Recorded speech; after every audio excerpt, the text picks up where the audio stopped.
Hello, Hockey World. How are you? Well, Happy New Year. Happy 2021. You know I'm going to get the date wrong, but I'm going to try not to. Do my best. But first, Russ with something to say. All right, let's talk about tanking. So yesterday, the Philadelphia Eagles played against the Washington football team, and they took out Jalen Hurts, who was the starting quarterback for that game. Carson Wentz didn't dress, and they took him out for the fourth quarter. Before that, they were fourth and 4 on like the 4 or 5 yard line, or not the 5 yard line, about 7. No, it's on the 5 yard line. 5 yard line, and they went for it instead of kicking a field goal. That's a key part in this game. And then they went to Nate Sudfeld, who they haven't dusted off in a very long time, and of course they lost the game. Right. Well, by losing the game, they're drafting 6th now instead of 9th. But the fake outrage from Philadelphia radio and media is just abominable. And poor Doug Peterson, when he was on like Philly radio this morning, didn't know how to act like he wasn't tanking. He's not very good at press conferences to begin with. Yeah, I know. So for him to conceal the tank, he was bumbling, stumbling all over the place. It was just laughable. Well, as much as there was fake outrage in Philadelphia, there was real outrage in New York, and I'm sure we're going to hear about this, and already probably have heard about it from New York Talk Radio this morning. All I can say is, I have absolutely no sympathy for the Giants organization that's won 4 Super Bowls in recent history. It's nice that a team gets their comeuppance every once in a while. So suck on that one. Always making friends, Mike. But the one thing I'll say about this with the Giants fans, were you really expecting the Eagles to win that game for you? Really? No. Yeah. No. I'm surprised they kept Hurts in that long. I know.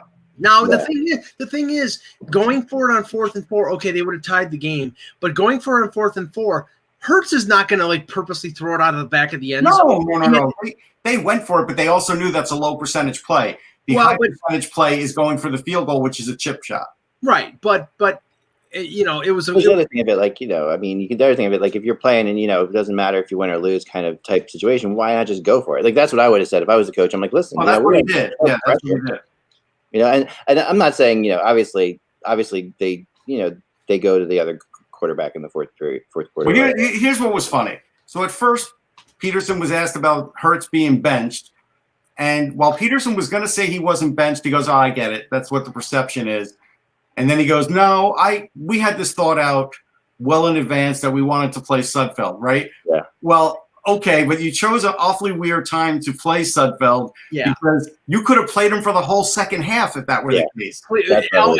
Al Michaels was basically saying on the broadcast, Russ, he was like, he said to us that he wanted to see whether there was a chance to get Sudfeld in, but we never thought it would be like when the game was within 3 points. Bingo. Right. I don't know. I think Doug got a call from Jeffrey Lurie, and he said, I want the higher draft pick and take him out. That's what I think happened. Yep. This football season. And you know what? God bless them. Because honestly, New York Giants, if you wanted to win the division, win another friggin' game. Do it yourself.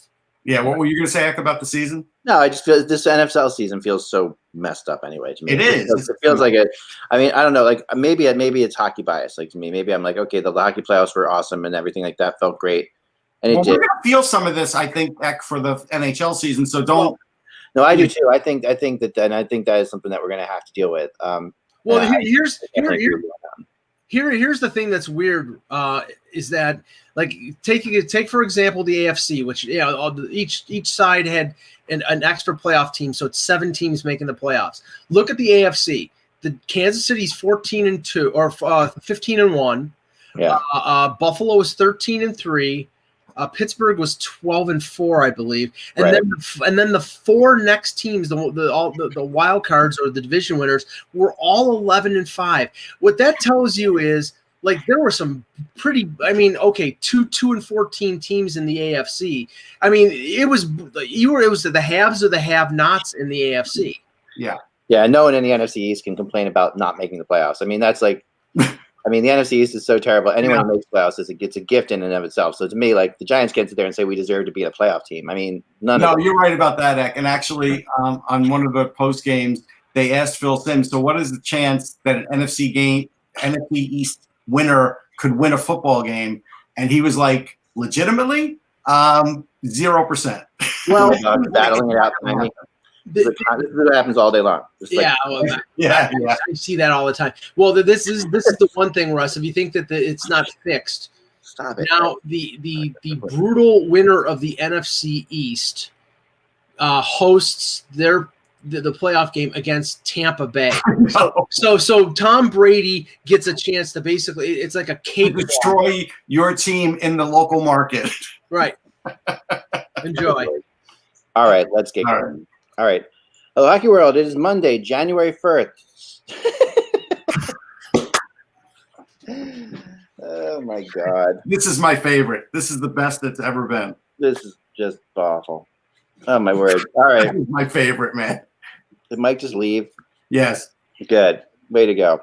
Oh, my God. All right. I can do this. We're past the first. I'm going to give you that. I know it's not the first. Mike, are you coming back? Yes. I'll start the show.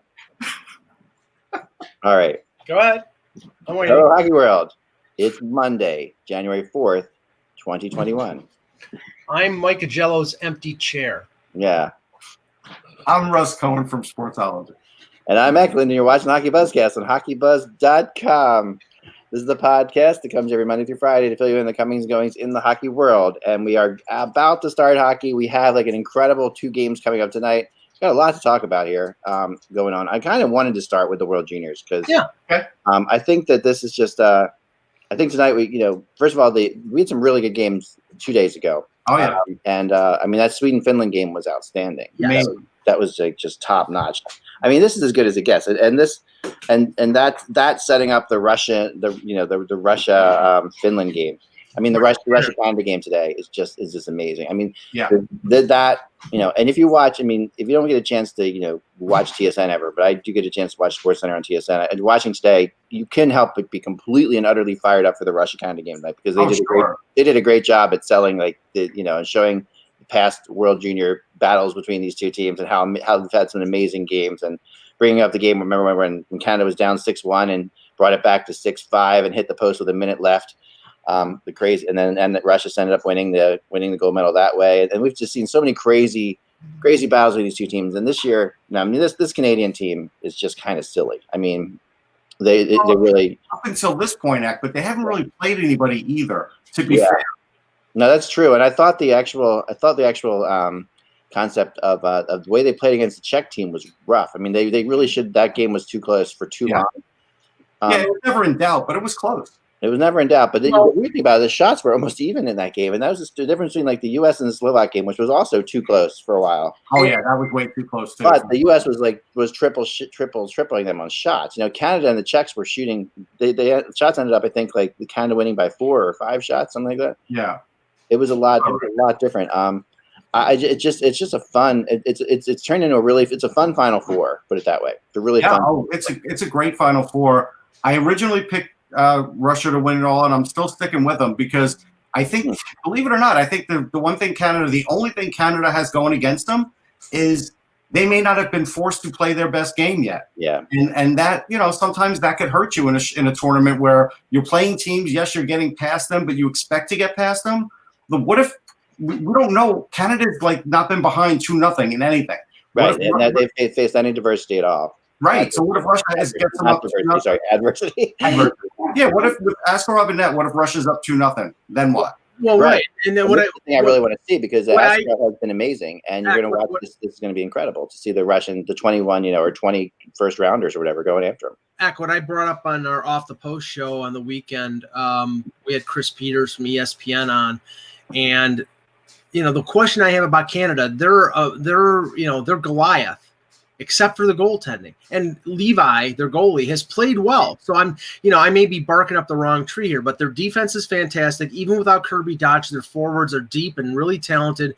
But Levi, he's a 7th round pick of, I think, Florida. Yeah, Florida. Yeah, Florida. And he's having a really good tournament, but he's not Askarov. He's not Spencer Knight. He does have the highest save percentage in the tournament. He has the highest save percentage, and he hasn't faced a ton of shots. But we know from past World Juniors, Russ, that that goalie gives up 1 goal early, and it starts to question whether he's up to the task.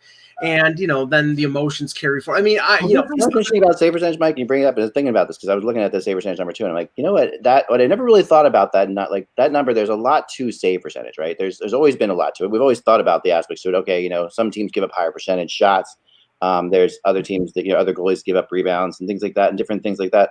They play into save percentage. But the one thing that plays in save percentage that you're seeing in this tournament is the Canadian defense is far better at clearing out rebounds than anyone else. Yes. And that to me is where the save percentage gets a little bit skewed. I mean, like Funky in the chat room said Askarov's coughing up huge rebounds. He is, but at the same time, the Russian defense isn't helping him with it. No, and actually he doesn't always cough up rebounds. That's part of his game. There are some goalies that want to get it right. And actually, this is part of what Larry Anoff wants to do. He wants to get it right to the defenseman, and they want to get it right up the ice. But Eck is right. Yeah. For their top 3, they're not as proficient at that. They're not. And some of those rebounds he's giving up are shots that other goalies aren't stopping, by the way. There's like he's giving up, he's making some incredible saves.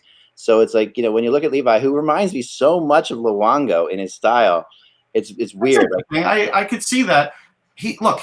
Not everybody knew a lot about him. I didn't. There were a couple of guys who I know in scouting that apparently did. Yeah. And that's how I even knew he was alive.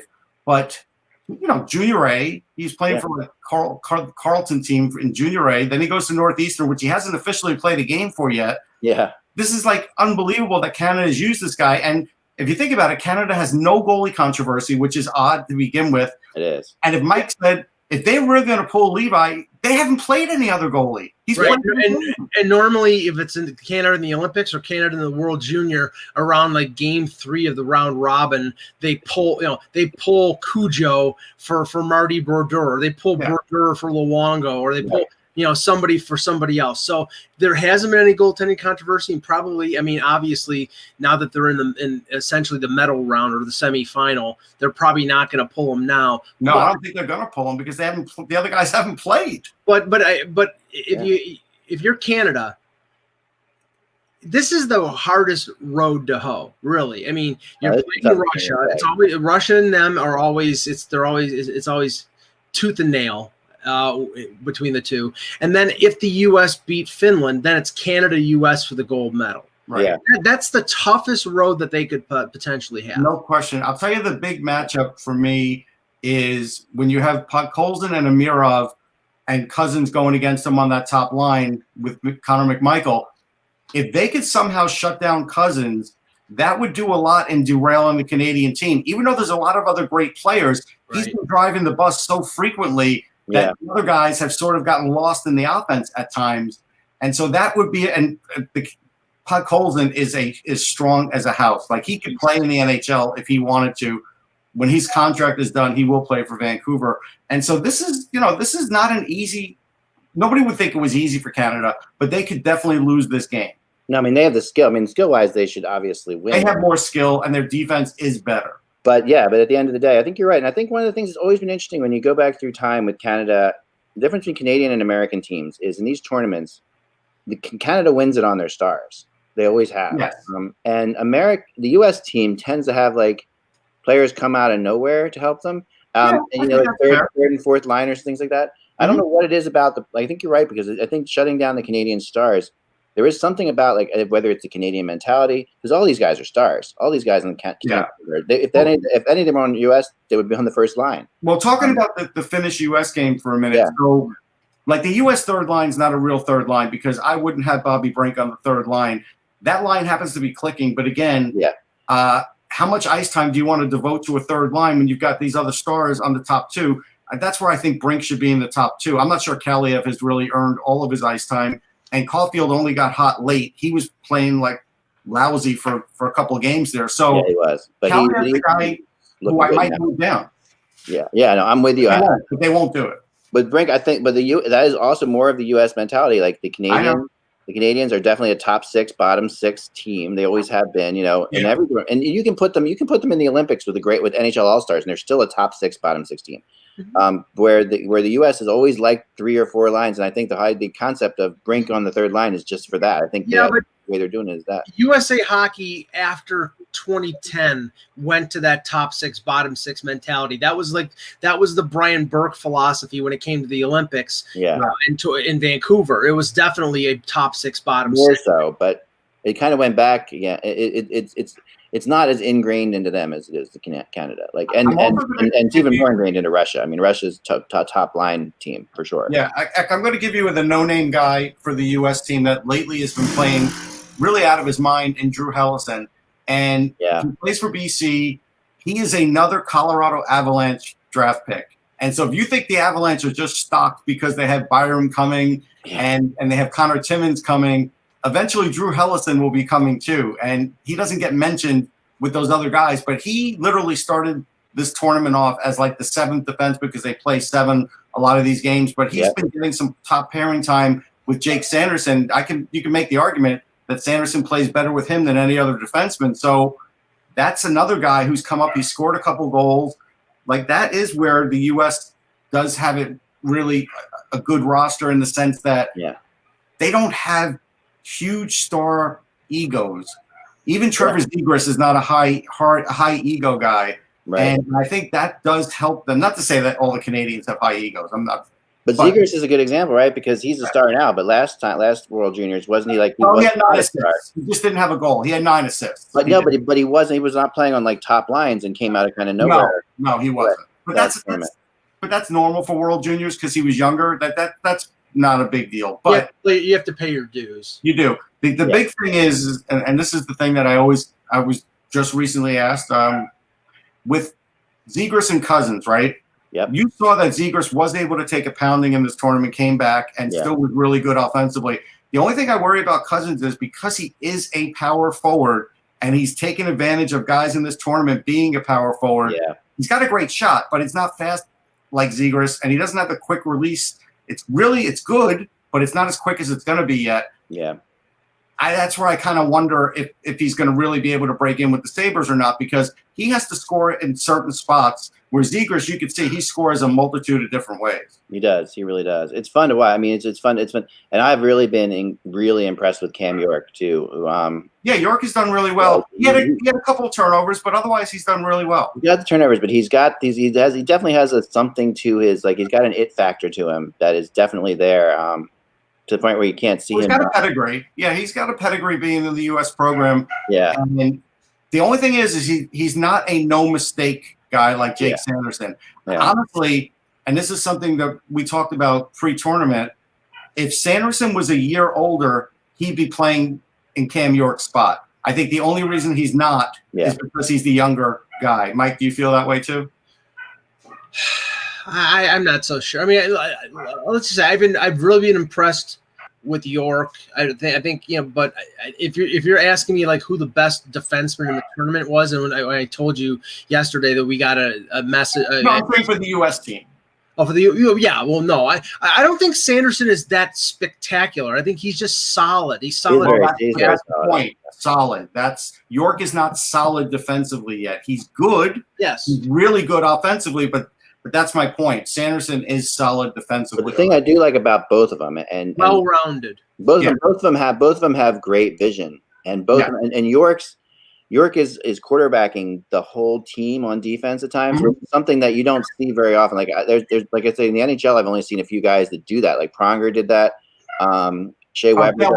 Cale Makar does that. Yeah, Cale Makar does that. Shea Weber was probably the best at it. Like, and in Nashville was like incredible at you. If you ever watched a game low down when Weber was in Nashville, Weber would be telling all the other 4 players on the ice where to be.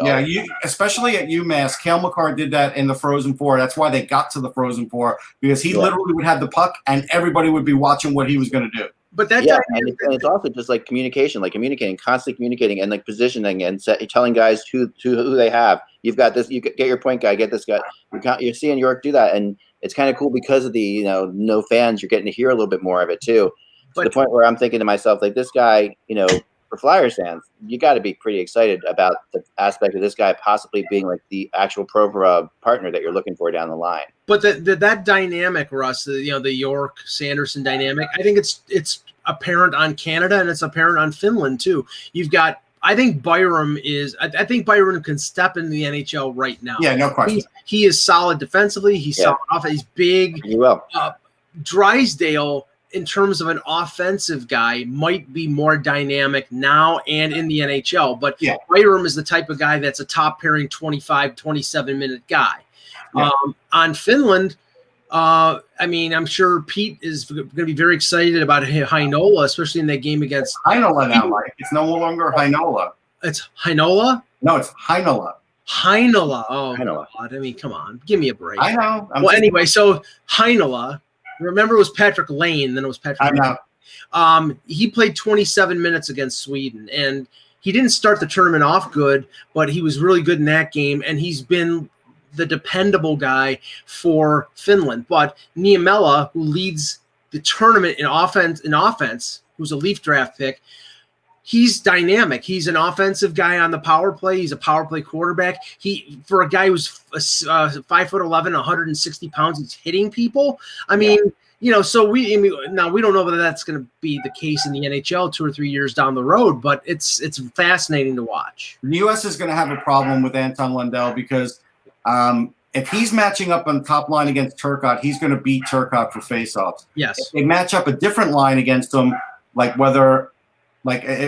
they go with Beniers' line, Beniers could match Lundell maybe. He's younger, but he's so good at faceoffs, he might be able to do something. But that's a point where Lundell is now – he's been shining to the point where he could be a big problem for the U.S. The defenseman you mentioned and the Finnish goalie, I got to tell you, he's come on lately. And so really well. This is a hard game. Cousins and Zegras have been more spectacular offensively in this tournament, but Lundell might be the most ready to step into the NHL right now. Yeah, and I think he will too. I mean, he'd be Panther, right? And Panthers first round pick. Yeah. I mean, he feels like he's ready to play right now. I mean, Russ, whether or not he does or not, who's still to be determined. But talking to some people, there's a lot. There's going to be a little bit of more of a push to maybe see if that's possible. Yeah. At some point here, because I mean, I know what kind of contract he's got over where he's playing now. We're talking about Lundell? Yeah. I'm not sure what his contract is either. But he would have to make the Panthers to stay in the NHL. Right. I know he'd have to make the Panthers stay in the NHL, but that Panthers forward.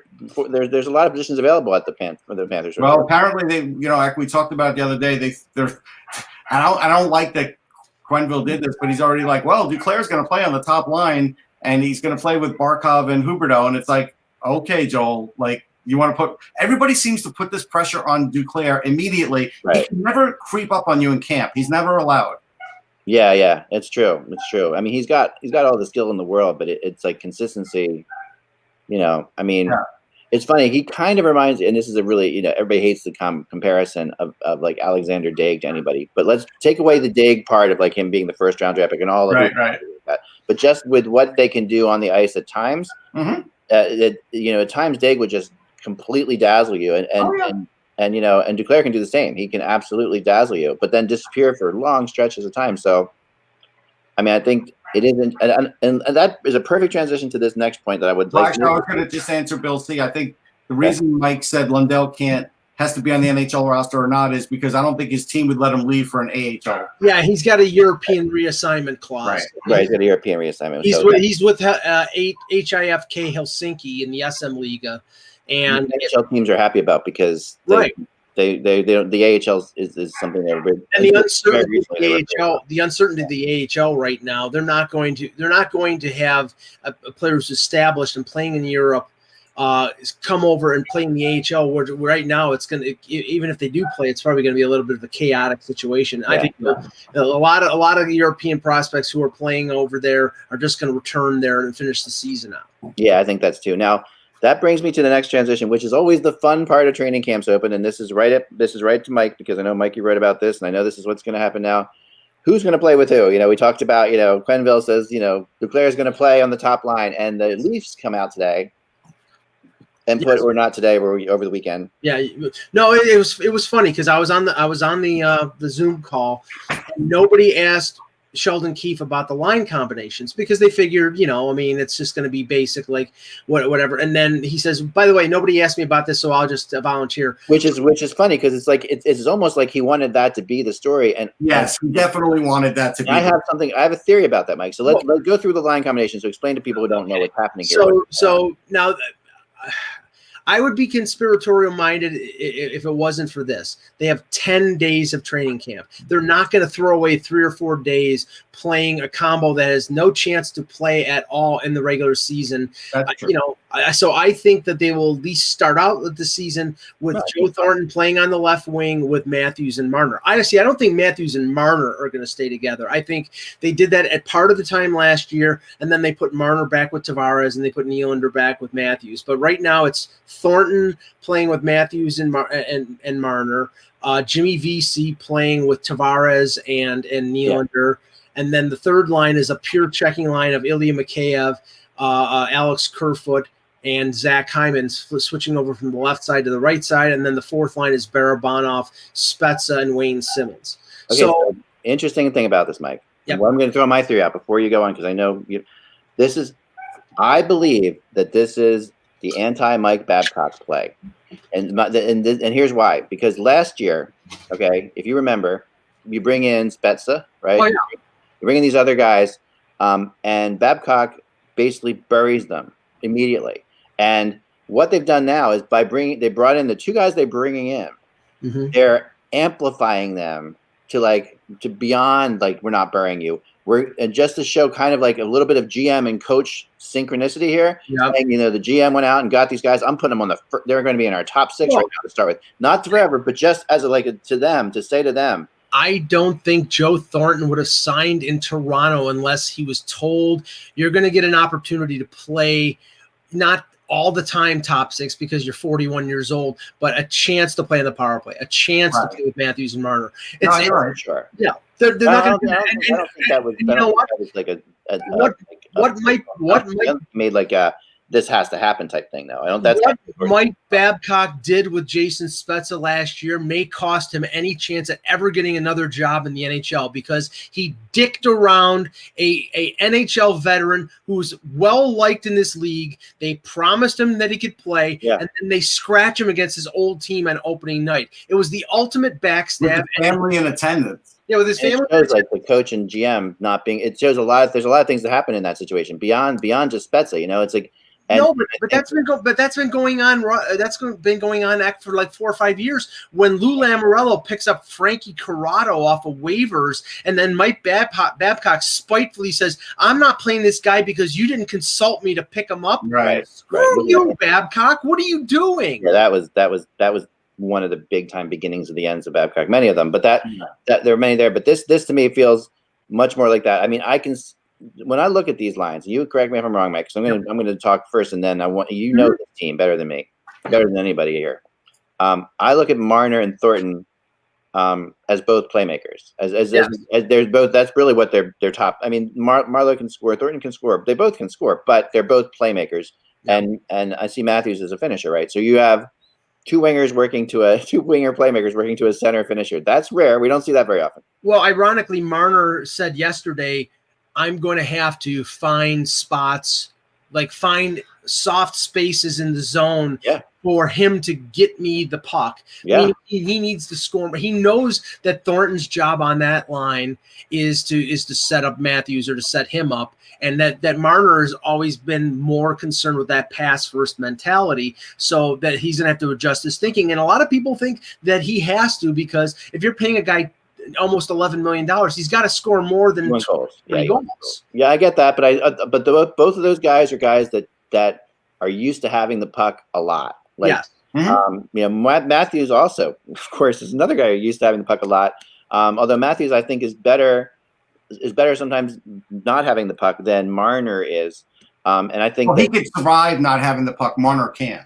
Because Matthews is fantastic at finding where to go without the puck. Yeah, he gets rebounds. Matthews gets that's rebounds. The game, right? So, but Matthews and now Thornton, watching Thornton a lot because I'm a Sharks guy, watching him a lot over the years. I do think he'll be better on the power play than he will be not. Yeah, because his passing's still great. His passing is still great, and he doesn't do a whole lot off the rush. Well, And I don't know how much power play time he's going to get. I mean, unless they want to divvy up their power play. Their power play last year was Tavares, Marner, Matthews, Nylander, and either Barry or Riley.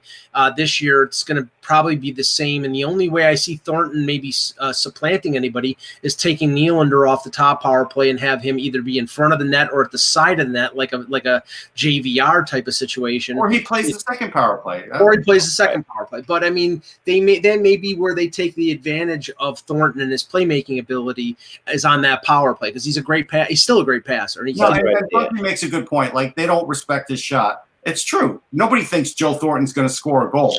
So nobody thinks that. But here's the thing about Thornton that is underrated and that he has still and hasn't lost in the game. And at least got two of these guys, actually.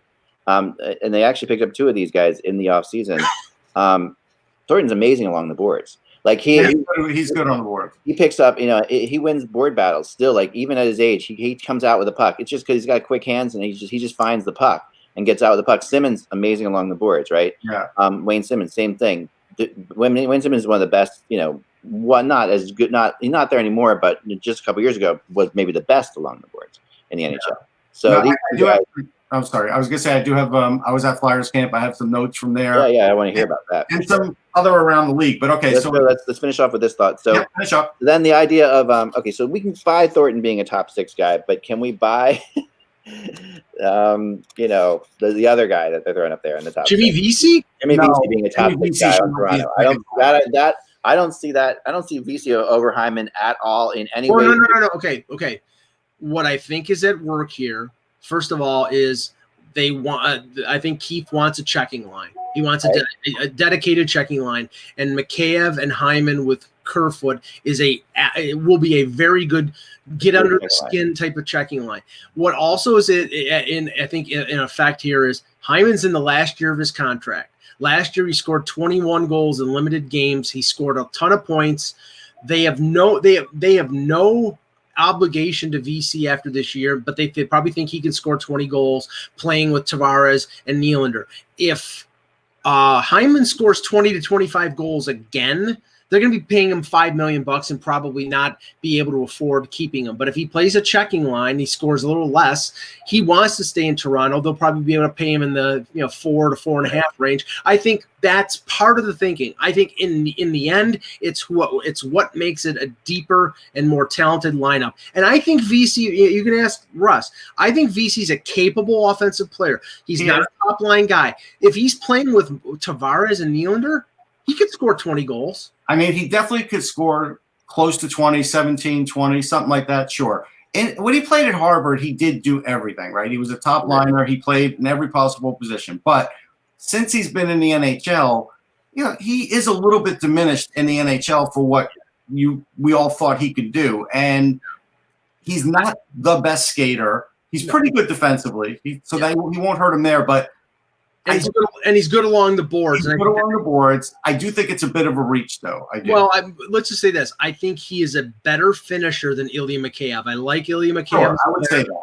Yeah, and that's the thing. It's either Mikheyev, and they played Mikheyev on that line in the playoffs, and he did not finish. He had opportunities and did not finish.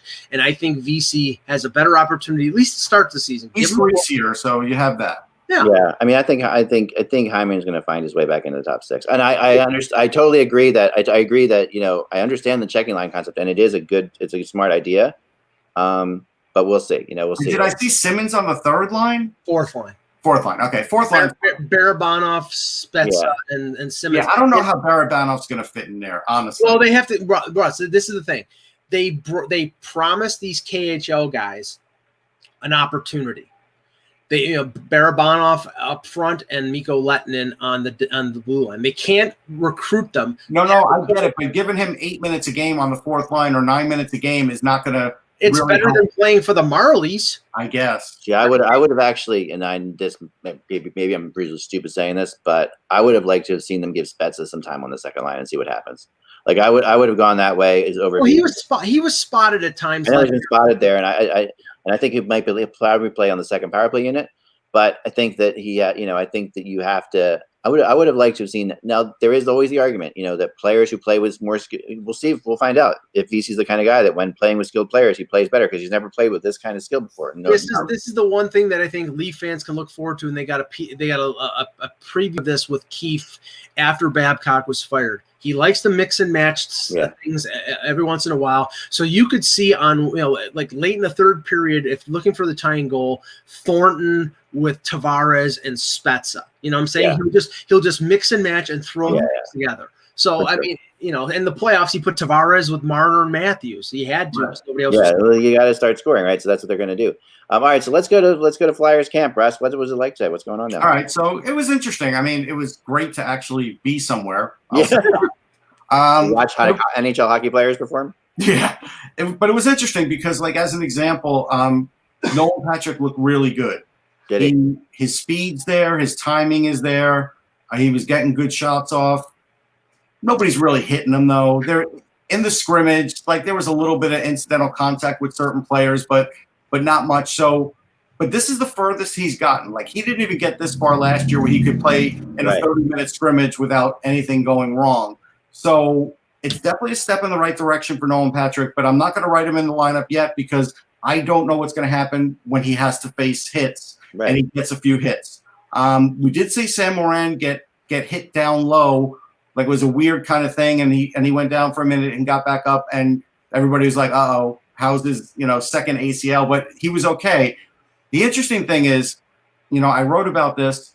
I spoke to Shane Malloy about it, and the thing about him playing left wing is, in theory, it seems like it could happen. And Nick Delorier was the guy Shane gave me that had done it for Anaheim, and he's scored 12 goals. With Morin, and again, he doesn't have a lot of time. We're talking about 9-10 days to get this done.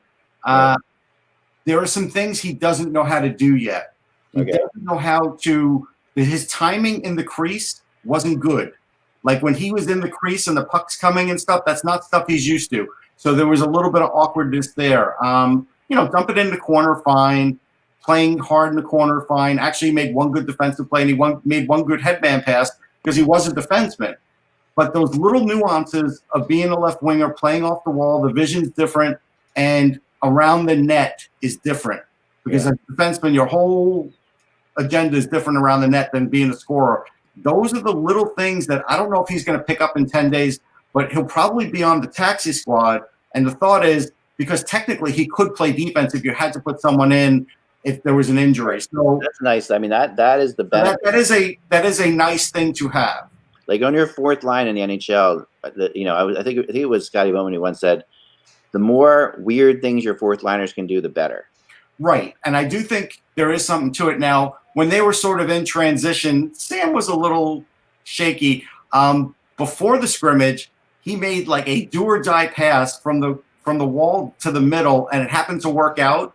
But then Terrian pulled him aside and started chatting with him because in a game, if that gets intercepted, it goes the other way. Yeah. It's probably a breakaway, right? So these are the things he has to learn.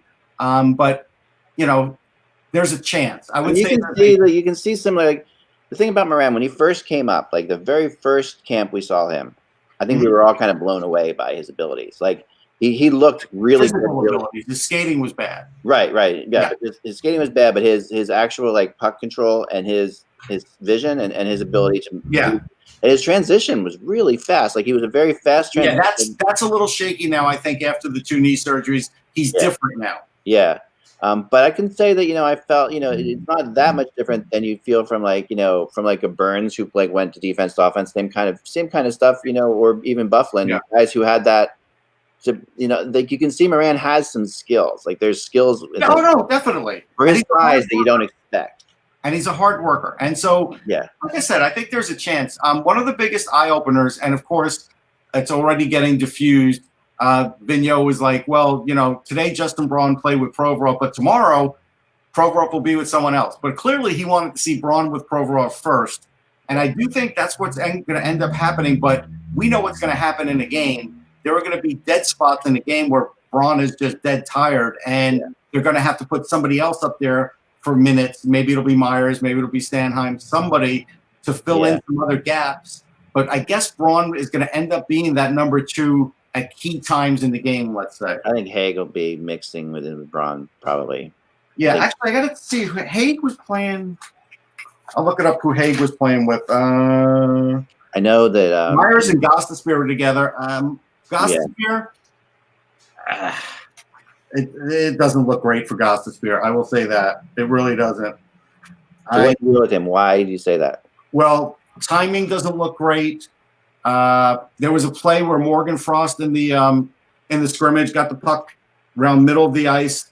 They're in the offensive zone, and he literally went like that, turned the corner, and turnstile Gostisbehere, no problem at all. So Frost looks even a little faster than he used to be with the explosiveness, and Gostisbehere couldn't do anything about it. That's not a good sign.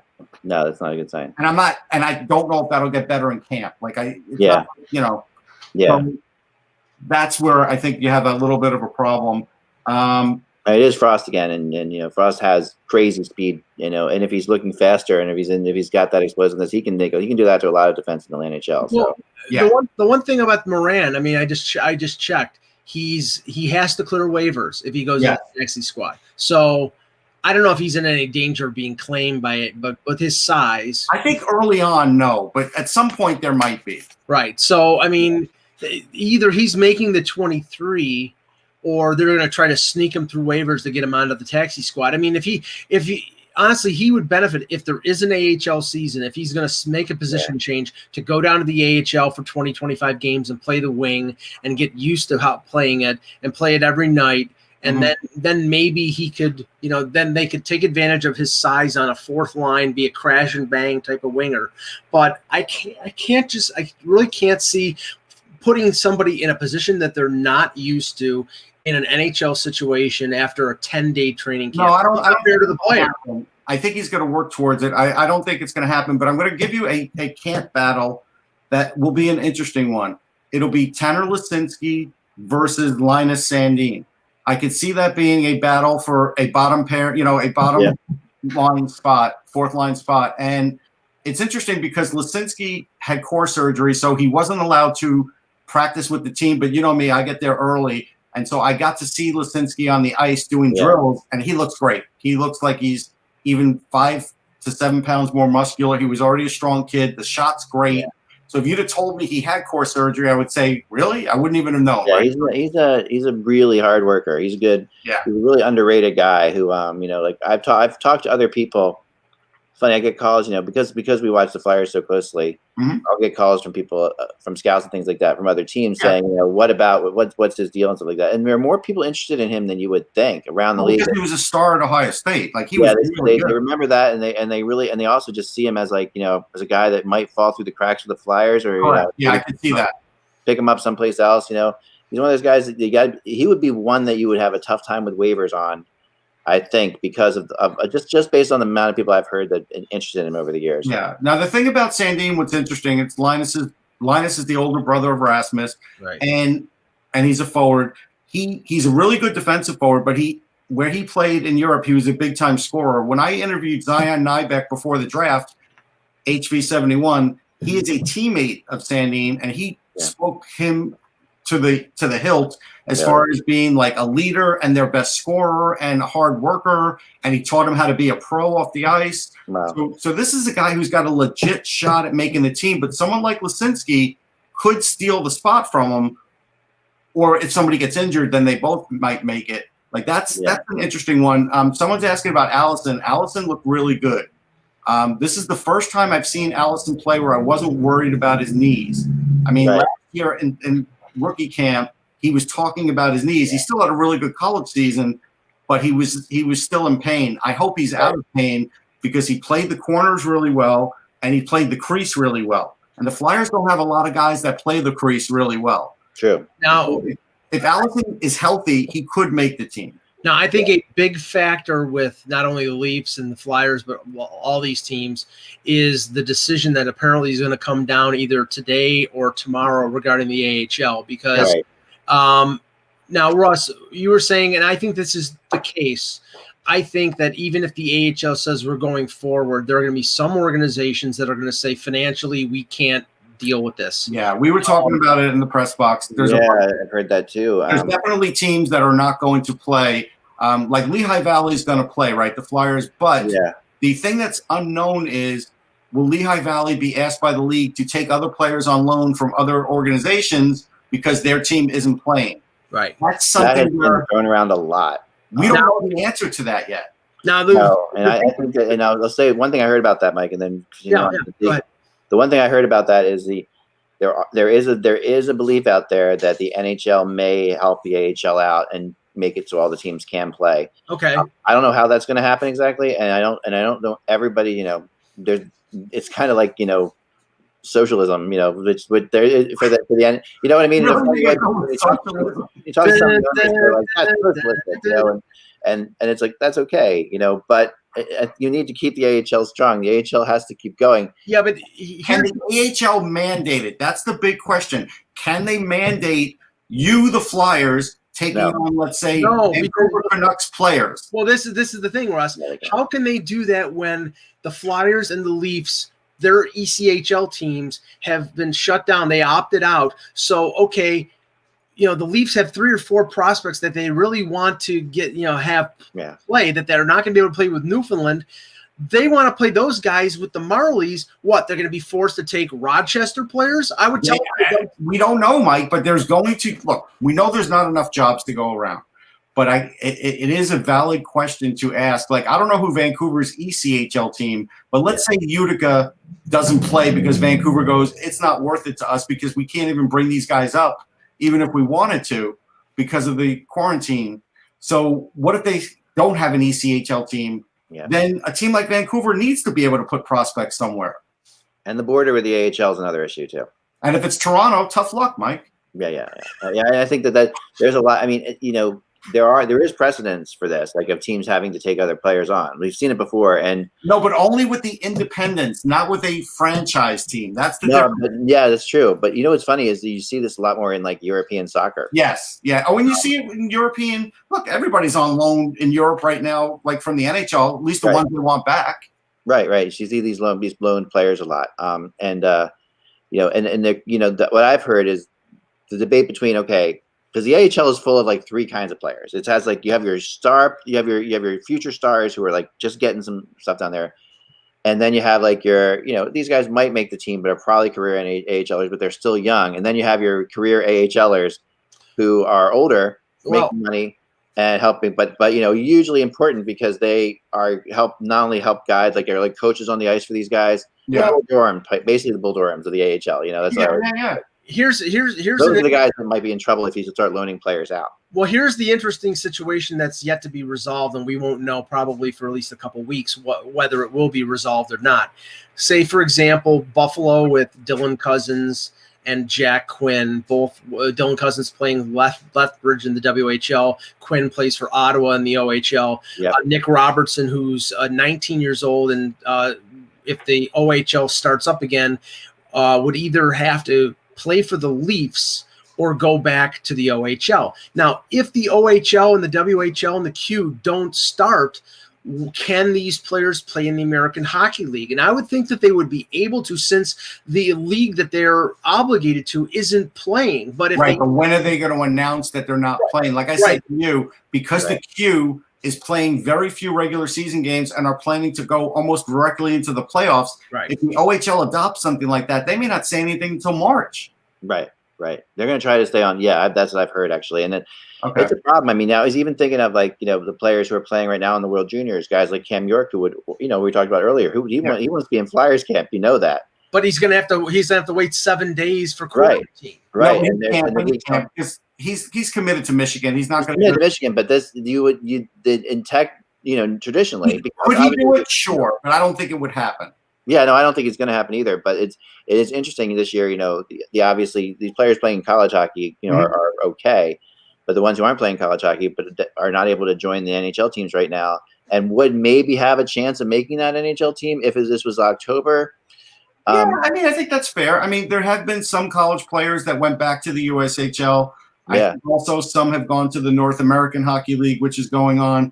So, they're trying. A lot of guys were smart. Like Matt Beniers was a Harvard guy And I guess when his camp got word or thought that maybe that the IVs weren't going to play this year, he transferred and he got the okay to transfer to Michigan. But right. A lot of players, and I can't say a lot, but I would say some star players were able to do that, but a lot of players can't do that. Right. You see, what Randy brought in the chat room, and this is a really good point, and this is why I brought it up before, and I still hear it, and I still heard it over the weekend again. And it's not likely to happen at all, but the concept of like he says, Edmonton and Calgary might have to move their teams to Canada. They basically ruled that out. They said can't do that, right? Financially, it would not be feasible for them to do it unless we're talking about like you said, the NHL financially supplementing the AHL or the NHL or the NHL B team type concept. Where I think they would have done it already. And the reason they really wanted to, and there was a point where they was pushing really hard a month ago when I was writing about it, but there's obviously so many politics involved with AHL teams and so many different situations that, and there are AHL teams that definitely want to play. They're playing no matter what. And the AHL is like very rogue in that way. Like some teams will be like, we're playing, but we don't care. If you say there's no league, we're going to form our own league. And they've heard all kinds of things from AHL. AHL is the wild, wild west. Okay. I understand these teams are linked. They're linked to NHL teams, but they're also not. So they depend on the NHL teams, but they're also their own little businesses. Like these people, they're their own industries.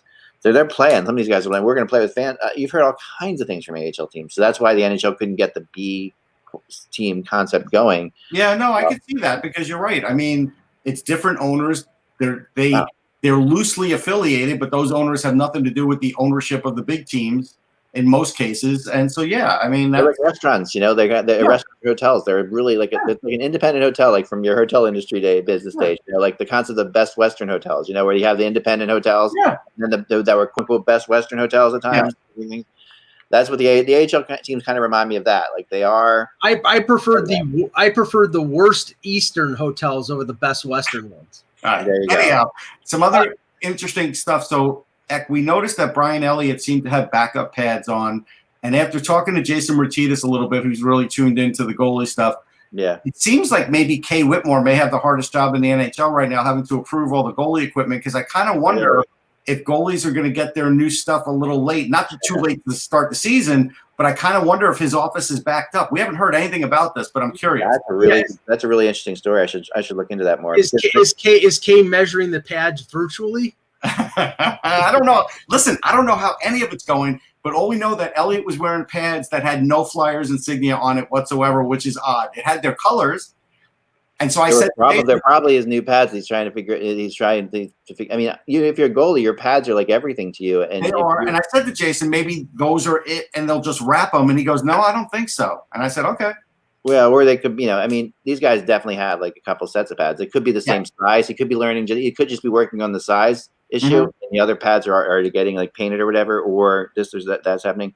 But that size issue is like I say, I still wear my deer hair. Yours are crazy. Yeah, I don't even know. But I've tried so many others. I tried someone gave me was one guy's like, I had a hockey shop. He's like, here, no, these are like $600 pads. I'll give them to you. Just try them out, play with them. I played with them, and I was horrible in them. I never wore them again. Maybe it wasn't their fault, but it's just superstition and everything like that. Yeah. All right, so let's talk about Pierre-Luc Dubois because we do have to get into that before we run out of time here. Yeah. We have two players now. We have Pierre-Luc Dubois, and then we have Patrick Lane, where the barber is showing photographs. We have these Patrick Laine now, as you know. That was a joke for your Beatles fans out there. But Patrick Laine and Pierre-Luc Dubois, both quietly saying now, actually, you're hearing it, that they want out. Okay, so Dubois, especially, not. And the funny thing is, Kukalainen in there is a very, very tight-lipped guy. Does not like to talk about anything like this. I actually have a quote here from Ken Wiebe, who covers the Jets, from Patrick Laine. He was asked about all the speculation. He says, "I'm here right now." Right. Whenever somebody says that, that this is not good. I'm here right now. That's all I'm worried about. I just want to play. I'm not worried about all the talk and all the speculation. Oh, boy. Patrick, you're lying through your friggin' teeth. No, and Patrick Laine is let's face it, a much larger distraction than Pierre-Luc Dubois. Now, that's not to say that Pierre-Luc Dubois. Torts already talked about it, Torts. I know. That's the other thing. So he's going to openly talk about it, and keep everybody updated on it, that's not a good thing. No, and you don't want to be that guy on a Torch team. Like, this is not going to get easier for Pierre-Luc Dubois as things go on. If he thinks the Torch is going to be able to like separate this out, and just, he's not. We know this, right? This is clear as day. It doesn't happen that way. It never has. And Dubois is going to always second guess. Like, if I'm not playing on this power play, why am I not on this thing? Why am I not this? Da da da da. That kind of stuff really, it doesn't play out well for him moving forward here. But I think that, and yet here they are, two very good players, and the funny thing is, someone brought this up to me too. Like, remember Pierre-Luc Dubois? Like, not to say the Jackets took a chance on him, but they did. Like, they went out of their way to draft a kid way higher than he should have been drafted, or was reportedly going to. No question. But at the end of the day, when Jarmo says, I had offers of 2 years, 3 years, and 8 years, and he takes 2, that's not a good sign. No. But the only benefit of 2 years, of course, is they still retain him. So I know, but it still makes him very tradable, especially when the first year the number is low. This is a trade. This is a contract to be traded. There's no choice about it to me. Like, this is a clear contract. Jarmo will go out there and he'll try. You're going to have to take a lot on, but this is definitely a guy. Like, if you're looking to, and I want to tie this into somebody for a second, because I heard this just before I got on the air, and I wrote about it. I hinted towards it today. But I want to tie this into the situation happening with Matthew Barzal on the island. Now, Barzal, obviously he doesn't have a contract, yet he was put on the training camp roster today. Right. Which is not necessarily weird. But that's normal. A little bit, but at the same time, you're not going to keep him off the roster. But he's put into the this is like the sheets that you guys get handed out. He's on that. Imagine if he wasn't on the sheets, what would happen? Yeah, that's a bigger deal, right? So it becomes a bigger deal. Although with Lou Lamoriello, I wonder. I really protection. I'm wondering if Nylander was on those sheets back then. Was he? Like that year, Nylander wasn't on the training camp sheets, right? No, he wasn't. Right. So that's a different thing. He was an unsigned RFA. So right, but Barzal is. Okay? Barzal's unsigned too, but Lou also knows that if he's not on the sheet there, it's going to be complete scrutiny on radio and everything. Not that the Leafs wouldn't, but I don't think the Leafs. This is Barzal. He's a lot more important than Nylander. That's the bottom line. More important than Nylander, but I also tend to feel, because of the way Lou is acting about this, that Lou has a couple options to Barzal, sure. And that he thinks he's going to take one of them or the other one. And the concept is obviously it's a bridge or a long-term deal, but maybe also Lou is thinking a little bit about getting in on Patrick Laine or Pierre-Luc Dubois. And this seems like a Lamoriello type of time that he would do that. More Dubois than Laine. Yeah, I think more Dubois than Laine too. For because 2 years, it's a lot solid. You got 2 years at $5 million, where he's not going to be paid. I mean, Jordan Eberle is going to be making more money. Anders Lee's going to be making more money. How does this help sign Barzal? Because they're not going to trade Barzal to Jarmo. Because that's the problem. Jarmo's not going to want to negotiate. Not trade Barzal to Jarmo. They're not going to. No, he would want this. He would have both of them, but this would be like, okay, we can get him. We're going to sign you to a bridge deal at less money too, and then you've got you got a situation like that. But they'd already have to agree to a bridge deal. Here's the issue, because I know that you wrote a few days ago about Laine Dubois as a potential trade. Right, as a trade. Pierre LeBrun mentioned the same thing, because there were similar situations in terms of they're hating to be where they are right now. This is the problem, and I come back to this with Laine. Nobody in their right mind is paying Patrick Laine $9 million, which is probably what he's going to ask, even in a choked market because of finances. Nobody's going to pay him when a lot of people don't believe he's a core player. He's a great player. He's a great scorer. He's not a core piece the way he's currently constituted, and that's the problem. I agree with most of that, but I don't necessarily agree that. I think there are more people who think he's a core piece than don't think he's a core piece in the NHL. I think that's the case. I just don't see it. But anyway, you can have your own opinion on it, but I think still the idea out there is that when I talk to people higher up, there are more people who still think of him as like this guy. I think there's half the teams in the league, if he gets traded to them, they look at him as a core piece, and I think there's half that wouldn't. That's right. I think that's where it comes down to. But he's like, some people see him like a mini Ovechkin type character, and he's not Ovechkin, but he's a poor man's Ovechkin or whatever you want to call it. I don't know. I don't think Line is going anywhere, and I don't think he's going anywhere right now. No, I don't think either player is going anywhere this year. I think this year is, there's too much uncertainty. There's too much craziness. I mean, I could see Dubois getting traded at the deadline. I could. Yeah. If they're out of it. Or if they're getting somebody back that could play the same position. I think it's possible. Yeah, it's possible. I think that because I think Columbus is going to be in it though, and I think they probably will be in it. But I also think that, again, we don't know how this is going to wear on during the season. I know Yarmo handled it correctly, saying, hey, they handled the negotiations great, they're professional and everything. But then you also have a coach that says, I'm going to chat with him about it, and we're going to be open with the media about it. Like, those are little warning signs there by Torts. Now, Yarmo, one thing I've noticed about him over the years, and it's easier to talk about now even, is that he is very much the kind of general manager who's like not worried about it at all. And he's the kind of guy who's sitting there, he's going to say, you know what? We have him for 2 years. He can't go anywhere. We have him after that. He can't go anywhere. So he's not going to be my concern. He's not going to sit there and worry as much as we're going to talk about Barzal. We're going to talk about Barzal. I'm not Barzal. We're going to talk about Dubois more than Yarmo's going to think about Dubois. I think that's fair. He's going to be like, okay, I got him. He's ours. He can't go anywhere. He's going to play or not play. If he doesn't play, well, then he's going to, hurt himself. And it's not going to, there's nothing, this is very typical Yarmo and very typical Columbus attitude. That's the way they do things. Now, and it works for them. Now, a couple contracts that were signed the last couple of days, I think we should talk about. One, Dylan Strome, a 2-year deal at $3 million per. He basically had Chicago between a rock and a hard place with the Taves deal. So he didn't rake him over the coals. That's pretty reasonable.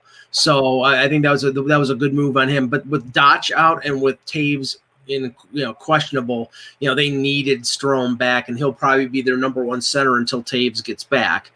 The other one is the Marino contract, Russ, and I love this deal for Pittsburgh because they get it done proactively a year before his ELC expires. They get it at 4.4. So they've established they did this with Pettersson. They've done it with who was the other veteran? The veteran that they just did a couple years ago. I'm looking it up right now. Dumoulin. Dumoulin at 4.1, Pettersson at 4, a little over 4, and now they've done the same thing with Marino. They're being proactive, and they're getting the benefit for being proactive because they're getting these guys around 4 as opposed to waiting an extra year and then having to pay 5.5. Okay, now here's an interesting thing. So, of course, this came up in the Philly press box, and everybody in Philly not everybody, a few writers in Philly are like, hey, boy, we really got a steal on Myers because look at what the Penguins are paying for Marino. And I had to point out that Marino was like a really great offensive player in college for Cornell. And then he came on the scene in the Pittsburgh and he took it by, the reins, and he did great. Yeah. Now, if you prorate his points, he'd be around 30-something points. He could definitely get a 40-point season in every year. Yeah. I don't know if Myers will get 40 points every year because he's physical and he's a good defender, but I don't know if he's going to get those points. And I think that's why his money was a little lower to start as well. I think this is smart for Pittsburgh because I don't think they're re-signing Letang. What's he in his last year? I think he's got 2 years left. I don't think they're re-signing him. No, they could even move him. At some point. Yeah. They talked about it. I think Marino is the kind of guy that he's such a smart character too. Like they also talk to him. He's just like he is definitely the kind of guy you can see being an assistant captain someday. He's just solid. He knows. And he works really well, and he just knows. Like he was a scorer, but he also knows they get at Cornell, like you said. And I followed him closely because my wife, like I say, Cornell. And I followed the Cornell guys a little bit. Don't ever talk about Dan Marino on the show, Michael Cohen, because I have nothing good to say about Dan Marino. Go ahead, anyhow. But this Marino is definitely one of those guys who's this is a great signing. This is going to be considered this will be considered a great signing eventually. This reminds me a lot of like some of the signings that you've seen, like the Couturier signing. I mean, what choice they have anyhow, really? Right. Actually, so he played at Harvard, not Cornell. Sorry. Yeah, not at Harvard. Yeah, right. Letang, they could end. Thinking the same person you're thinking of. Letang, they could end up exposing in the expansion draft. Right. That's an interesting one. Marino. Yeah, no, I've definitely talked to him. I don't think they would even think about exposing him because they don't have anything on the horizon to replace Letang. This is the only guy that they have that could replace Letang. Yeah. I mean, and then he won't be Chris Letang, obviously. I mean, yeah, if you could expose him though. It depends on what happens this year. I think what happens this year with Letang is going to tell everything. Like if he still can play at a high level, or if he drops. No, you could expose Letang. I thought Mike said Marino. I'm sorry. Yeah, Letang. I think if I think you're right. They could expose Letang. My bad. It's a kind of contract that that would be a tough one maybe for Seattle to take on. But at the same time, but it's only for a year, and also. Also, they could end up turning around and flipping him someplace else and getting the assets for him. I mean, a team that is in a team that has the cap space, that is in the race for the Stanley Cup, a guy who's won 3 Stanley Cups in his career. Yeah. If he still has something left for 1 year, and if they eat money, they could eat 3.6 million of it. You could get a first-round pick for that. That's the kind of stuff Ron Francis is going to do. Yeah. Yeah, I mean, they're saying that the Perlo in the chat room says he would take Marino over Myers all day long. That's a tough one. I mean, right now, today I would. I don't know if I would too, but there is a lot in Myers' game that there is that you're starting to see bits and pieces of that could prove into something that he's a much more rare type of defenseman. Myers, if he turns into everything he can be, then he's better. Then he's like a smaller Pronger type player, and but like in that line of work in my mind, that's different. Now we continue to see the PTOs flow through here. Yannick Weber with Nashville, he was there last year, so they'll probably sign him. Michael Stone with Calgary, he's been bought out by Calgary, signed by Calgary. Now he's PTO. Michael Stone thing is crazy. It is. It goes on and on and on. It just it's like Tommy Alberline at this point. Yeah, exactly. He's trying for like the Gordie Howe hat trick of like transaction. Yeah. Now, Russ, this one I was curious about. Boo Nieves with Tampa Bay. Boo Nieves.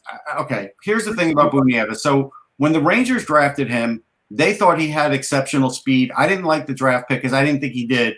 They started using him. Quinn started using him on the 4th line. He's not really a 4th line guy because he doesn't really have that truculence in his game. Could he play in the NHL on a 3rd line? Maybe. So someday, I think if they give him a chance to develop a little more, he's had AHL time and he's been pretty good. He might be able to be like a 3rd line guy that does a little bit of something. But that's why I think but he's not a 4th line guy. Yeah, I think the Arizona Coyotes are stockpiling Tucson because they've PTO'd Jordan Schmaltz, Zane McIntyre, and Freddie Gauthier. So they're in an interesting position because they are so weird and and are lacking players and can't spend any money, but they are also this absurd amount of players available that they could end up getting some guys for way less than you'd ever expect them to get them for. Like Arizona could be the place where people go when they can't go anywhere else. What's interesting about Zane McIntyre is, if you remember years, and Ty would remember this, the Bruins love their goalies and their system, and they always fans do, and they always overhype them. Yep. And I remember hearing the McIntyre hype. Like before they brought Halak in, there was so much talk about McIntyre and Malcolm Subban back in the day. Right. I mean, now he's 28, but still, it's not a bad guy to bring in. Along the lines of what happened with Hoffman in St. Louis, the Travis Hamonic PTO with Vancouver. I mean, how many times did we mention Hamonic in Vancouver? It seems like it was inevitable, and I think they were trying to do it before this, and I think that inevitably, I think they're just buying time to do something else. Though I think they're trying. What it is, Zach, and I heard from a Vancouver reporter is that Vancouver is waiting to just before the regular season starts to put Furland on LTIR. That opens up $3.5 million in cap space. They're over the cap right now, so I think after they put them on LTIR, they'd have about $2 million in cap space, and that would go to signing Hamonic. And with some maybe some room to spare. Right, just like Hoffman in St. Louis with the Tarasenko and the Steen LTIR. That I don't believe until it happens, but we'll see. I know. We'll see. No, I don't. I think they're going to put Steen on LTIR. I don't get all that. Like, I got a 1 minute. I'm going to tell you a 1 minute Dan Marino story. So when I moved from New York, I moved down to Midlothian, Virginia, near Richmond, and I was working. I took a job in the restaurant part of the hotel business, and I was working at a Sheraton. So all of a sudden, one day, I see Dan Marino, and I happen to have a waiter down there who's a big Miami fan, and we always talk Miami Jets, right? And I said, Wes, you see that guy over there? He goes, oh my God, that's Dan Marino. I'm like, yeah. He just sat in the table. You know how there's a table that people wait to get into the restaurant? Right. There's nothing on the table. There's no silverware. Right. He sat down at that table with like 6 people and expected to get served out there. And I said, you go serve that, and I won't say the curse word. And I don't want to hear, don't make a mistake because I don't want to have to talk to him. Richard. Nice. Now, No, he was there to do, you may remember this, you may not. He did a pony commercial with Mary Lou Retton. Oh, for sure. Yeah. Was he wearing his isotoner gloves at the time? Funny. But that's what he was down there for. Mary Lou Retton, man, she did a lot of bad things, like as far as commercials go and TV. And sorry, I got the sniffles. Sorry, she sold herself out. Cashed in. She sold herself out in so many different ways.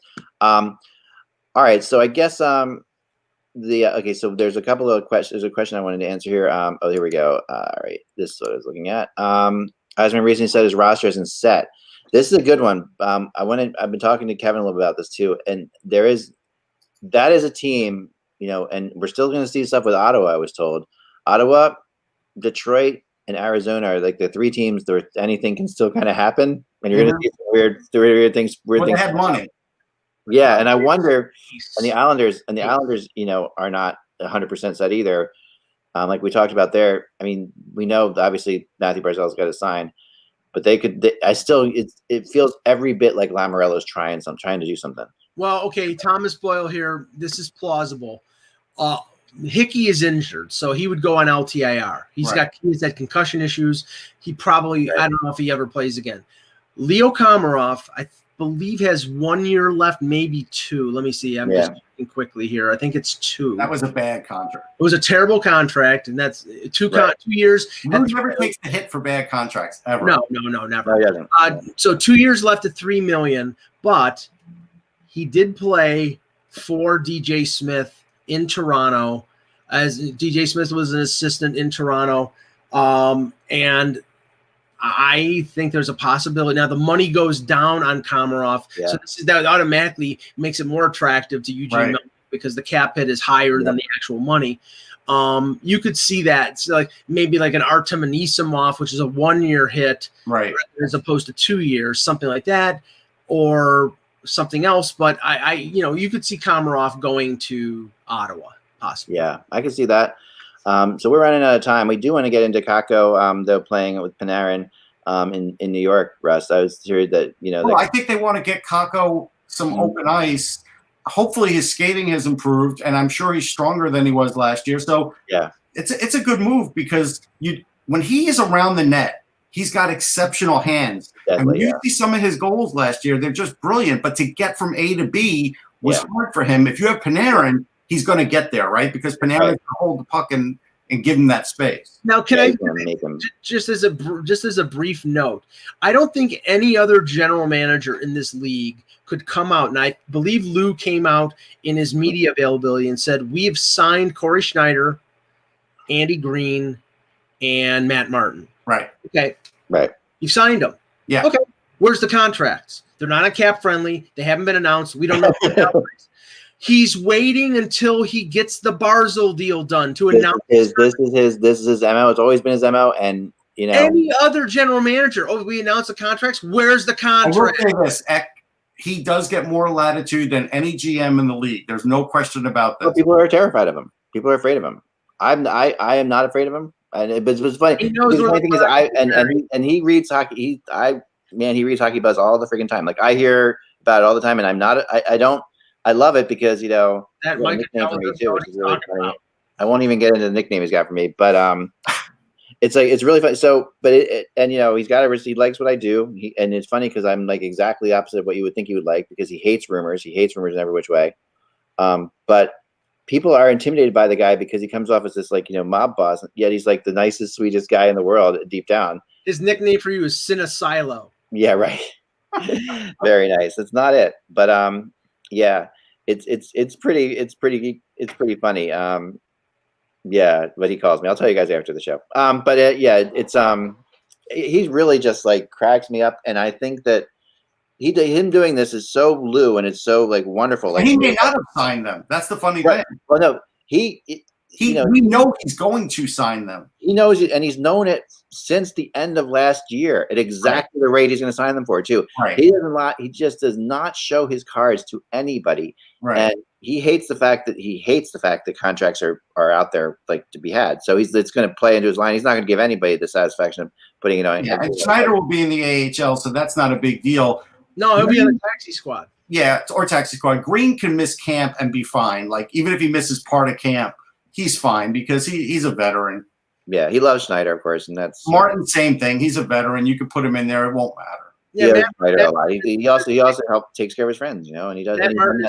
Matt Martin is too busy taking care of his little baby daughter, which she's adorable, by the way. You see the pictures of her. It's Boomer Esiason's daughter and Matt. Matt Martin is loved on Long Island. They love him on the island. And he's loved in Toronto. Yeah. Except everybody's liked him for sure. Everybody's liked him. Really, everybody has definitely liked him. All right, that's all the time we have for today, guys. We'll be back again tomorrow. If you like what you see, if you want to support the show at all, we would really appreciate it. Go to patreon.com/hockey and just, a couple bucks. We have like, a couple hundred of you guys that watch every single day. If you guys would all if the people who watch every day would just put like $5 into patreon.com/hockey for us a month, we'd all be in a lot better shape. So remember, we brought you through 2 non-hockey playing, periods of time. Yes. Since last March, we've had 3 months of hockey and 9 months without hockey, basically. It's insane. I mean, really, we've never stopped. We've continued going. That's a lot of value. But yeah, we try. So if you get anything out of this at all, personally, please go to patreon.com/hockey and help us support it. We'd really appreciate it. Any little bit would help. For now, remember, without the buzz, it's just hockey. Enjoy the games tonight. They're going to be great.